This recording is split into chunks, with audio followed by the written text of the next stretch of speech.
from what we knew at the beginning of COVID to what we know today, what do we know about the vaccine today that we didn't know while we were all testing it in America, taking it? What have we learned now? What do you mean testing it on America? There were tests before it was released. 9 months is not a long time to test. No, but it was tested. Yeah, but 9 months. The average is 30. The average is 5 to 10 years. I mean, 9 months is not enough. Okay, so you have to say, test. No, you have to ask. Hold on. It was tested in trials. Vaccine testing and the subsequent approval follow a step of processes. This usually entails the exploratory stage, preclinical stage, and clinical development, which further involves 4 phases: regulator review and approval, manufacturing and quality control. So to assert that COVID vaccines were not tested is mainly false.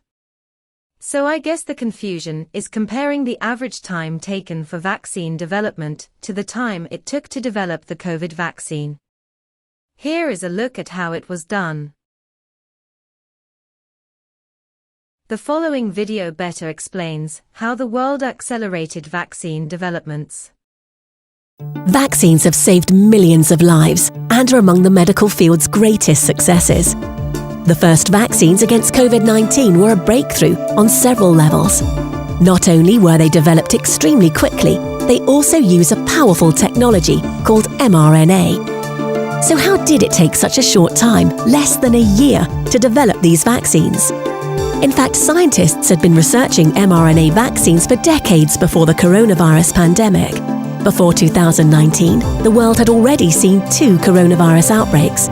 There was severe acute respiratory syndrome, or SARS, in 2003, and then Middle East Respiratory Syndrome, or MERS, in 2012. By studying these earlier coronaviruses and testing mRNA technologies, scientists were able to better understand COVID-19 in a short amount of time and speed up vaccine development. Normally, finding money to develop vaccines takes time. But when COVID-19 appeared, there was an unprecedented level of collaboration across the world between governments, industry, donors, non-profit organizations, and academia, all of which made high levels of funding available immediately. Vaccine trials are always kept under close monitoring. Trials start with lab tests, ending with trials involving human volunteers. The trials of the mRNA vaccines against COVID-19 involved more than 70,000 people. Following the approval of COVID-19 vaccines, hundreds of millions of people have now received these vaccines across the world. The story of COVID-19 shows us how quickly vaccines can be developed when there is a global effort and sufficient resources.